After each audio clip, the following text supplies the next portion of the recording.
Alors que la course à l'IA fait les gros titres, une autre se prépare discrètement entre les dirigeants de la Silicon Valley.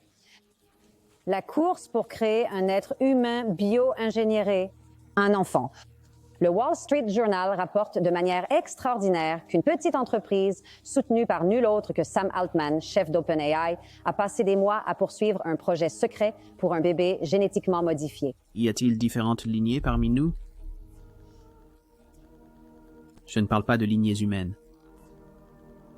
Du temps de la Genèse, dans le 2e livre de Samuel, dans les Chroniques, quand il était question d'êtres ayant 6 doigts, 6 orteils, de grande stature.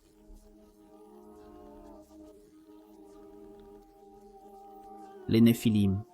Vous savez, je reçois l'argumentaire de vente très superficiel.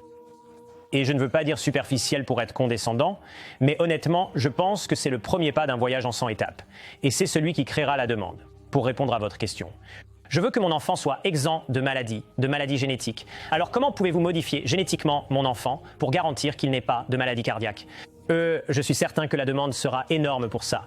Et puis vous arrivez à l'étape 2, Andrew, qui est « Je voudrais que mon enfant soit vraiment intelligent ». Étape 3, « Je voudrais que mon enfant soit vraiment grand ». Et avant même de vous en rendre compte, nous sommes bien en chemin vers, je ne sais pas, ce qui pourrait être décrit comme l'eugénisme ou comme jouer à Dieu. D'accord. Vous rapportez aussi un plan destiné à, je cite, « choquer le monde pour qu'il accepte cela ». Que pouvez-vous nous dire? Brian Armstrong, le cofondateur de Coinbase, a proposé un plan pour produire ce bébé en secret. Un porte-parole pour Armstrong. D'accord, c'est comme un film d'horreur.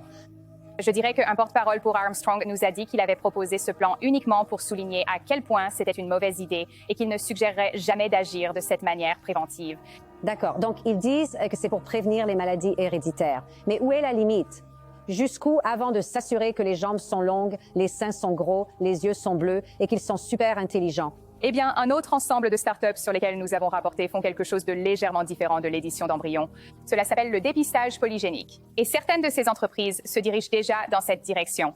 Ils disent qu'ils peuvent donner aux parents qui suivent une FIV un aperçu du QI potentiel de leur enfant, de sa taille, de la couleur de ses yeux et d'une multitude d'autres traits afin que les parents puissent choisir quels embryons implanter en fonction de ces informations. Sommes-nous à une époque où ils marchent parmi nous? Sommes-nous à une époque où ils marchent juste à côté de nous, mais qu'ils ressemblent simplement à nous? La technologie des anges déchus a-t-elle inspiré l'humanité à créer des êtres conçus sur mesure, ce qui est un autre mot pour abomination, pour parcourir la terre, pour marcher juste à côté de nous? Et que faisons-nous de ces informations? Comment gérons-nous ces êtres lorsqu'ils commencent à s'épanouir et à devenir adultes? Un jour approche, où la tentation de chercher à être semblable à Dieu, ou la tentation de modifier votre constitution génétique, un jour viendra où votre allégeance sera mise en question. Les scientifiques en Australie ont reçu une subvention militaire massive pour fusionner des cellules cérébrales humaines avec l'IA. Un scientifique impliqué dit que le projet, je cite, fusionne les domaines de l'intelligence artificielle et de la biologie synthétique pour créer des plateformes informatiques biologiques programmables. Sultan Mekji est un expert en IA et professeur à l'université Duke. Il me rejoint maintenant. Écoutez, c'est un travail incroyablement important, j'en suis sûr. C'est aussi effrayant pour quelqu'un comme moi. Je ne savais pas qu'on pouvait faire croître des cellules cérébrales. Je ne savais pas qu'on pouvait faire croître des cellules cérébrales et qu'elles pouvaient apparemment jouer à un jeu de ping-pong sur ordinateur. Alors expliquez-moi ce que c'est. Eh bien, c'est un domaine intéressant, n'est-ce pas? Et c'est quelque chose sur lequel nous travaillons depuis des décennies maintenant. Pendant tant d'années, nous avons essayé de faire en sorte que l'intelligence artificielle imite le cerveau humain, qui est le meilleur ordinateur qui soit. Oui. Et c'est un excellent prochain pas. Mais ce qu'il essaie vraiment de faire, ce sont deux choses. L'une est de nous aider à créer un meilleur matériel afin que les ordinateurs qui font fonctionner nos systèmes d'IA aujourd'hui soient plus rapides, plus fiables, vous savez, plus faciles, vous savez, moins chers, des choses comme ça. Et puis la deuxième est de faire en sorte que les systèmes d'IA se comportent davantage comme des humains pour avoir une intelligence plus fine. Car nous sommes vraiment confrontés à ce problème où les systèmes d'IA ne savent pas vraiment apprendre aussi bien que le cerveau humain. Dans Matthieu 24, 37, il nous avertit, « Mais comme au jour de Noé, ainsi sera aussi l'avènement du Fils de l'homme. » Il y a une expression, « Bene Elohim », n'est-ce pas, qui apparaît dans Genèse 6, 2, 6, 4, Job 1, 6, Job 2, 1, et il y a deux points de vue différents en ce qui concerne la Genèse. Pour moi, vous pouvez toujours être mon frère en Christ et croire en la théorie des fils de Seth. Je ne pense pas que ce soit un point de division. Cependant, je crois que cela parlait spécifiquement des Béné Elohim, des anges déchus. Si vous regardez Luc 3,38 comme exemple, n'est-ce pas? Parce que voici la chose, dans Genèse 6,4, il nous est dit, il y avait des géants sur la terre en ces jours-là, et aussi après cela, lorsque les fils de Dieu sont venus vers les filles des hommes. Donc vous avez les fils de Dieu, les filles des hommes, n'est-ce pas? Et elles leur ont donné des enfants. Ceux-ci sont devenus des hommes puissants d'autrefois, des hommes de renom. D'accord? Donc nous avons deux composants ici. Fils de Dieu, fille des hommes. Fille d'Adam, essentiellement, d'accord? Maintenant, quand vous allez à Luc 3, 2.38, qui était le fils d'Enoch, qui était le fils de Seth, qui était le fils d'Adam, pourquoi l'union d'un fils d'Adam et d'une fille d'Adam créerait-elle un Néphilim? Un géant. Maintenant, je comprends que avant le déluge, et même après, mais avant le déluge spécifiquement, tout était plus grand. Les hommes grandissaient plus, les plantes étaient plus grandes, l'oxygène était meilleur. Je veux dire, la Terre était juste sous des conditions différentes. Cependant, nous ne parlons pas de ça. Nous parlons d'une description très précise. Nous parlons d'une description spécifique où un fils de Dieu et la fille d'Adam se sont réunis et vous pouvez voir dans 2 Samuel 21, 20 quelque chose ici, une description de ces êtres. Et il y avait encore une bataille à Gath où un homme de grande stature qui avait à chaque main 6 doigts et à chaque pied 6 orteils, 24 au total, et il était aussi né de géant. Dans 2 Samuel 21, lisez tout, mais de 18 à 20, cela met en évidence quelques points. Cela met en lumière les fils des géants. Cela parle aussi du fait qu'ils avaient une grande stature. Je veux dire, ce n'étaient pas des êtres normaux.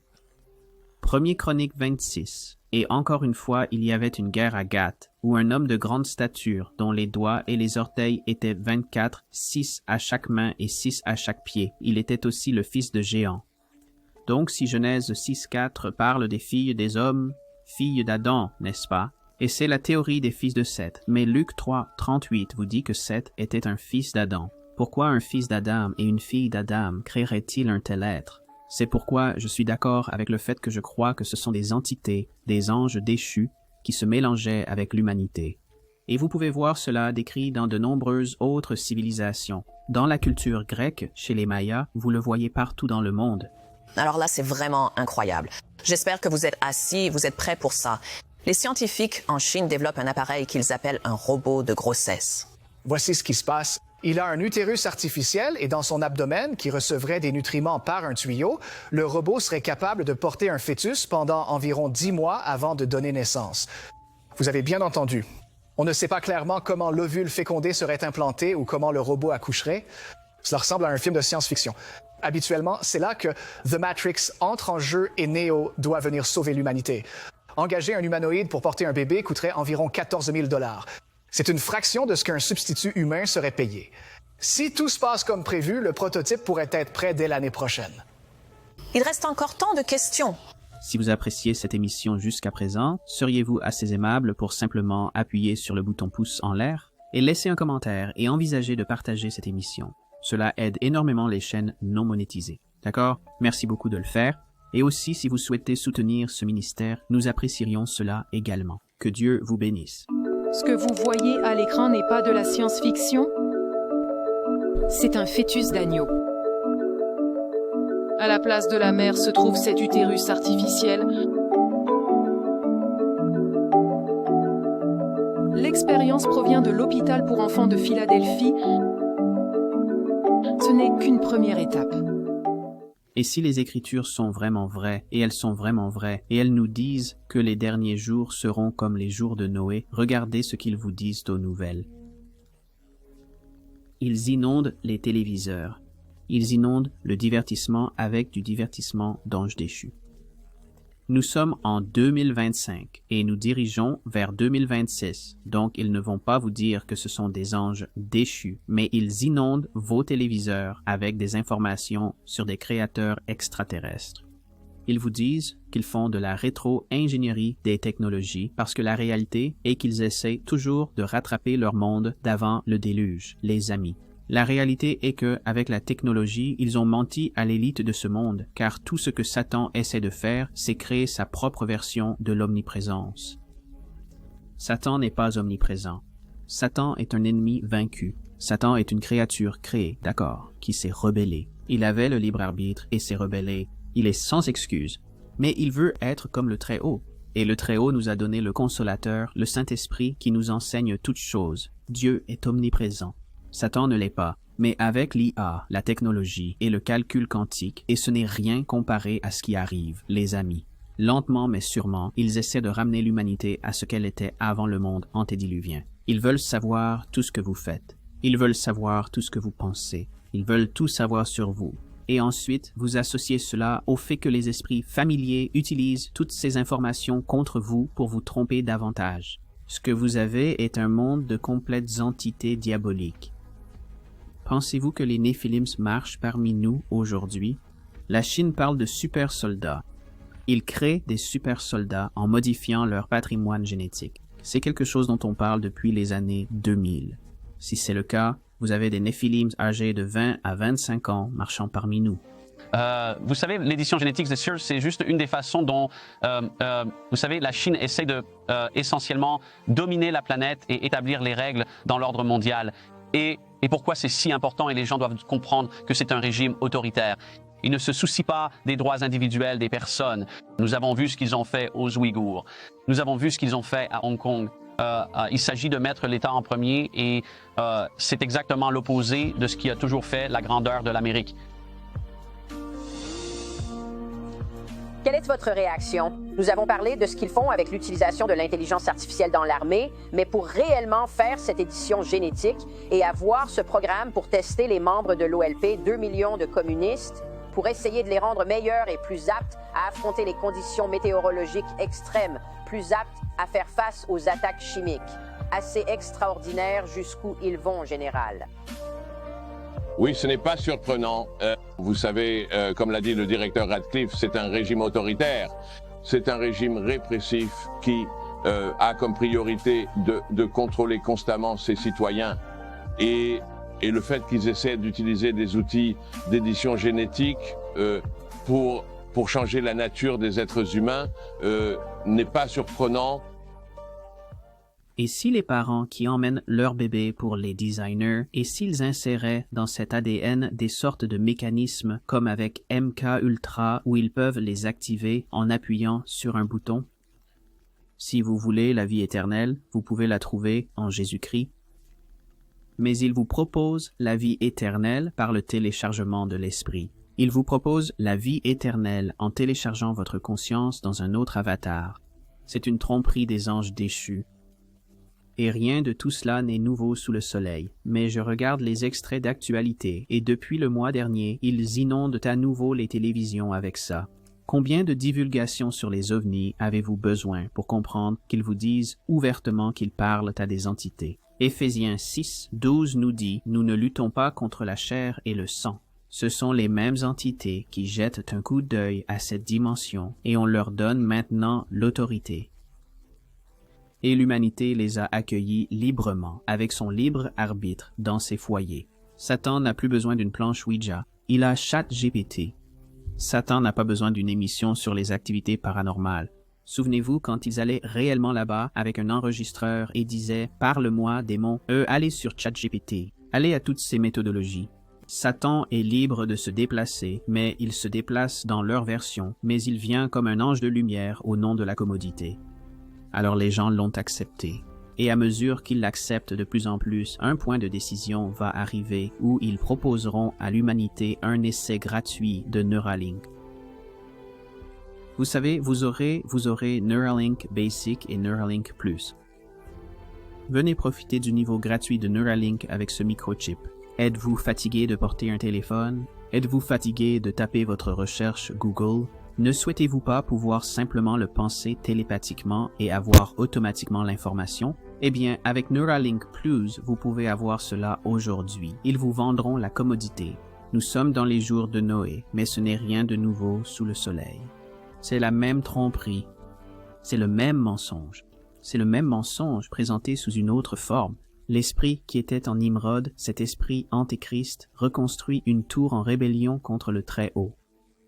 Et Dieu vous dit dans Apocalypse 18, 4, « Sortez d'elle, mon peuple ». Dans 10 à 15 ans sur le marché du travail, je ne doute pas qu'il puisse même se demander si vous avez une sorte de puce en vous ou une avancée neurologique en vous pour le transhumanisme, car vous allez être un meilleur employé. Vous pourrez automatiquement télécharger le manuel de l'employé dans votre cerveau. Les choses qu'ils ont planifiées visent à vous faire peur. Ils visent à vous tromper. Ils visent à vous faire tomber dans leur tromperie, mais j'ai des nouvelles pour vous. À l'époque de Noé, Noé était obéissant, construisait l'arche, et la porte de l'arche est ici aujourd'hui. Jésus est cette arche. Entrez dans l'arche. Encouragez votre famille. Faites-leur comprendre l'Évangile du mieux que vous pouvez. Plantez ces graines afin que Jésus-Christ puisse les sauver et les amener dans l'arche, car un déluge arrive à nouveau. Le jugement arrive sur terre. Les anges déchus n'ont pas pu gagner à l'époque de Noé. À la tour de Babel, la tour a été détruite. À l'époque de l'Exode, c'est le Dieu de Moïse qui a agi. Même dans la fosse au lion, avant que Daniel n'aille dans la fosse au lion, il a rendu grâce et a ouvert ses fenêtres et a dit « Allons-y, vas-y ». Tu sais pourquoi? Parce que lorsque vous êtes avec le roi des rois, le peu devient beaucoup quand vous êtes entre les mains de Jésus. Oh, mais Tali, vous ne comprenez pas mes problèmes. Vous ne comprenez pas mes difficultés. Je comprends tout à fait. J'ai moi-même beaucoup de difficultés en ce moment. Une foi aussi petite qu'une graine de moutarde, elle devient gigantesque dans les bras d'un Dieu vivant. 1 Samuel 17, 45, puis David dit aux Philistins, « Tu viens à moi avec une épée et une lance, et avec un bouclier, mais je viens à toi au nom du Seigneur des armées, le Dieu des armées d'Israël, que tu as défié. Cette bataille ne sera pas gagnée avec vos mains, avec vos poings, avec vos arguments. Elle sera gagnée par votre obéissance au roi des rois. Elle sera gagnée par votre persévérance jusqu'à la fin, et elle a déjà été gagnée par Jésus-Christ. Père céleste, s'il y a un frère, s'il y a une sœur qui regarde ceci en ce moment et qui se sent vaincu par ces entités leur ont dit qu'ils n'ont aucun espoir. Ces entités les ont convaincus que leur situation est terminée. Ces entités les ont convaincus que leur dépression ne disparaîtra jamais, qu'ils n'auront jamais de joie à nouveau, que leur mariage est détruit, que leurs enfants ne viendront pas à Jésus, qu'ils n'auront jamais un bon parcours professionnel, que leur ministère ne grandira jamais pour Jésus-Christ. Tant de choses différentes que le diable essaye de nous dire. Au nom de Jésus-Christ, nous ne venons pas à vous avec des armes de guerre. Nous venons à vous au nom du Seigneur des armées, le Dieu des armées d'Israël. Nous renversons toutes les imaginations devant la parole de Dieu. Cette bataille est gagnée par Jésus, à travers Jésus, pour Jésus. Il a déjà gagné. Nous dépendrons de lui aujourd'hui. Soyez encouragés car Dieu vous aime. Il aime votre famille. Il vous aidera dans cette période de trouble. Au nom de Jésus, Amen. Je veux vous remercier et s'il vous plaît, laissez-moi un commentaire avec vos pensées. Discutons-en. Et pourriez-vous prendre 10 à 15 secondes pour appuyer sur le bouton pouce levé et partager cette vidéo? Les chaînes non monétisées comme celle-ci et d'autres dépendent vraiment de cela et nous apprécierions vraiment ce soutien de votre part. Ça irait vraiment très loin. Aussi, pour ceux qui envisagent de soutenir ce ministère, il y a des informations dans l'onglet de description ci-dessous et aussi notre site web et adresse sont également à l'écran. Que Dieu vous bénisse pour même envisager de le faire. Que Dieu vous bénisse, vous et votre famille. Je vais laisser une vidéo à l'écran sur l'agenda dystopique derrière l'aide sociale et aussi un documentaire que nous avons réalisé avec Trey Smith, Kent Hovind et d'autres intitulé « Le vrai Jurassic Park ». C'est un très long documentaire. Les deux sont gratuits et ils sont à l'écran. Que Dieu vous bénisse toujours.